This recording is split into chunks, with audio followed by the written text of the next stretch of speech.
we're out on the Tomahawk today. We left the dock at 6 p.m. last night, and we were on the fish by 10 p.m. Just like Captain David told us. I put my first one on by 10:15. That was it. We were on the bite last night. It's the first time I fished this boat. So we're going to talk to Dave. And do you go by Dave or David? Usually Dave. Seems like it's been Dave lately. All right. So tell me about this boat, Dave. You had it for a couple of years. When did you buy it? Yeah, actually the ink dried in December 2023. And yeah, I mean, good things to come. Pretty much, did a lot of work, a lot of fiberglass work, and making sure everything's functioning well, and trying to build some procedures here. We definitely did away with a couple of the colors that were on the boat, paint scheme, and kind of liking it. I feel like we get a lot of compliments on it now, and it's a clean boat. There's lots of room in the galley. Yes. I think we conquered a lot here, at least functioning wise, and I think next year we'll see about the repower and etc. And hey, we have to be out here putting in work, and last night was a treat, I can tell you that. That was good living. I thoroughly enjoyed it. Yeah, absolutely. How long is she? She is 62 by 22 is how she labels or measures, I'm sorry. And yeah, super wide on the sides. I feel like that's always a compliment we get, is just the room on the side of the boat. Just for maneuverability, the galley sleeps good, double wide bunks in the bunk room. So you start adding all these things together, I feel like you got a pretty comfortable sport boat to fish off of. Yeah. It's been a nice trip so far. Yeah, I know. Food-wise, food's on point. I noticed the width on it too, because last night everybody was working from the front to the back pretty well, and there was room to pass. Exactly. That's so huge. Especially this grade of fish. I mean, it just makes everything a notch tougher. And what I didn't tell the people, what kind of grade of fish did we catch last night? Last night, majority was over 100. I'd say 110 to 140 was that average grade. Occasional smaller. I think we have one that's pushing 150. But I'd say majority is probably that 110 to 120, realistically. And it's what comes with the territory: bigger fish, busting out our bigger gear, hard breaks, and that's just kind of how it is sometimes. That's tuna fishing. That's tuna fishing, exactly. Now, what did you do before you bought the Tomahawk? Did you run her for a year or two? I did. I ran her for a year. I did a little bit of dabble in crew boats and doing crew boats and tugboats, kind of with the idea to be on land a little more. And what this industry does, I mean, I started unhooking fish in '98 and started pinheading upper Marina Del Rey. I want to say it was like 2001. Moved down here, San Diego, '03. Went on an 8-day trip on the American Angler. Talked to Brian Kiyohara in 2003. He called one of his buddies who owned the Mission Bell back in the day in 2003. Got me a pinhead job. And summer of '03, I was pinheading on that boat, Mission Bell out of Seaforth. So for the people out there, what is pinheading? Pinheading's basically where you're a little grom kid, 10, 12-year-old, you can come out, and how they do it at first is you get to fish and help out.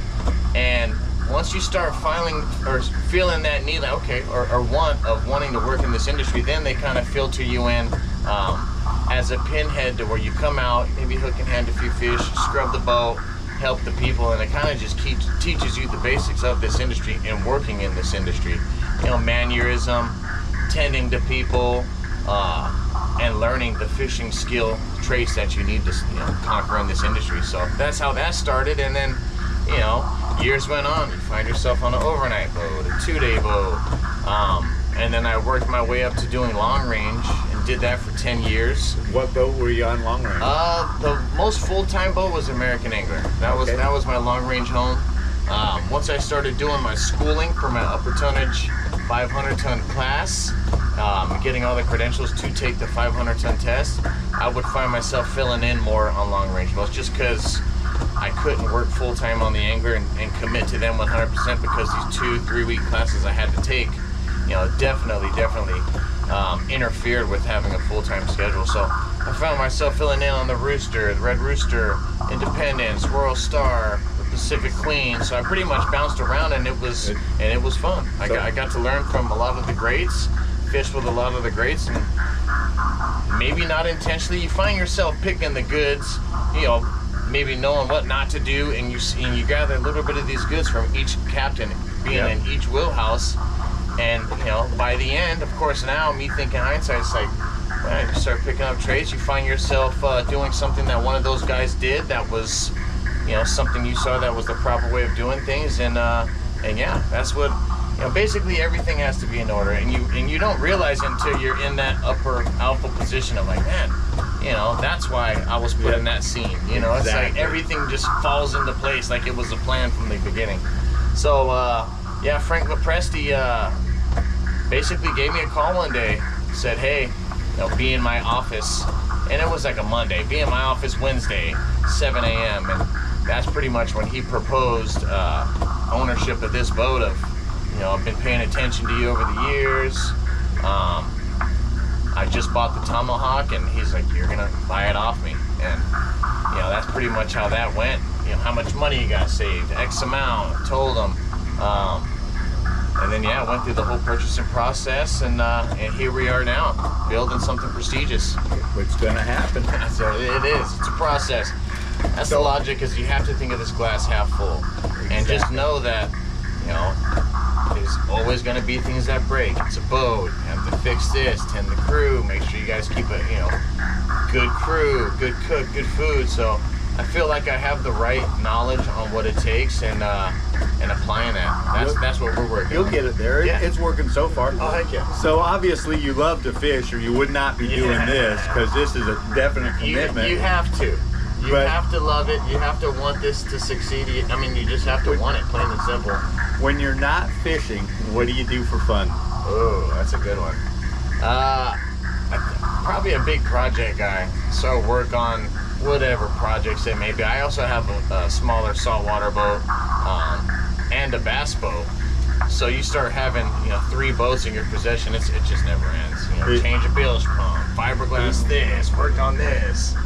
Yeah, I've got 2 at my house in Florida, you know exactly, and I'm working on them all the time. All the time. I mean, without these little discounts that you get from buying parts from these stores so much, it's like it helps, because you need to buy a lot of stuff to tend these boats. I mean, it's not just breaking it when it fixes, not breaking it, not fixing it when you break it. It's the preventative. That's what the picture I try to paint for a lot of guys, you know, that are getting in this industry. It's not just, you know, fixing it when it breaks. You have to do the preventative maintenance. When you get your crew thinking that way, then your boat will run smoother and smoother. Exactly.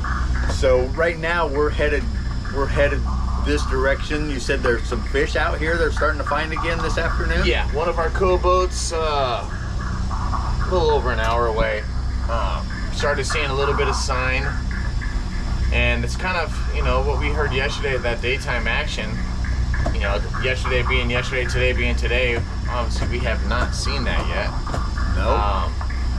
And pretty much him seeing what he saw, which wasn't a lot. He said it was a small school. They didn't hook one, but it stuck around, and what that tells us, or the rest of the fleet out here, is that chance, that possibility. So it's just a game of chess of like, okay, well, we're driving around here, haven't seen nothing, and why not point towards that? Maybe see something along the way.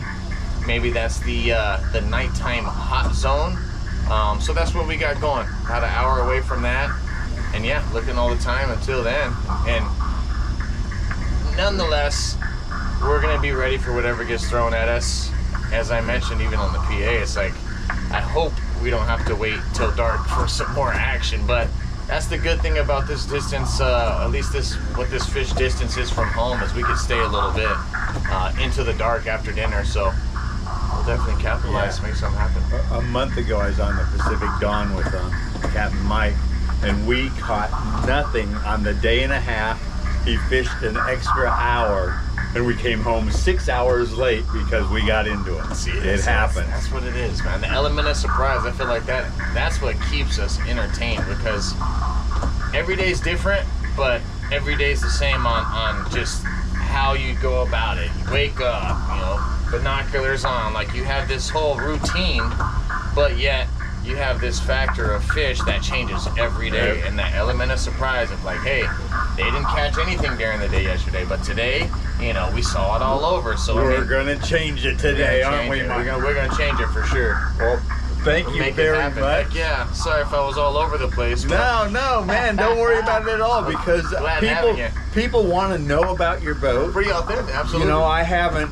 You know, I fish all these different boats out here, and this boat is a nice boat. The crew's a good crew. That's awesome. We put a lot of fish on the boat last night. Yeah. We're going to do it again. Absolutely. So we're having fun. Absolutely. Now, I'm looking out here at a cruise ship. I heard somebody mention that fishing within a mile of a cruise ship is very, very good. The tuna are always there. Yeah, Do you think he's right about that? That's wishful thinking. I mean, I'm optimistic, but I think the big thing is I give them their distance, they give me theirs. Kind of that common courtesy on the ocean. And God, you'd sure like to think that we'd be pointing right there if that was the case. Yeah, if we could go within a mile of a cruise ship, we'd be headed that way now. Side tie, jump on there. Right? Thanks a lot, Absolutely, Dave. no It was problem. a great trip so far. No problem. There he is. Look at that golden finch right on the ladder. Just he found a spot to land. He's happy. That is good luck when you have a perfect bird. spot for him too. I would have had that ladder made just for him. Oh yeah. Let's just stop real quick. He's hopping around. He's not as tired as I thought he was. That's Elmo right there. We gotta name him Elmo. Elmo. Oh yeah.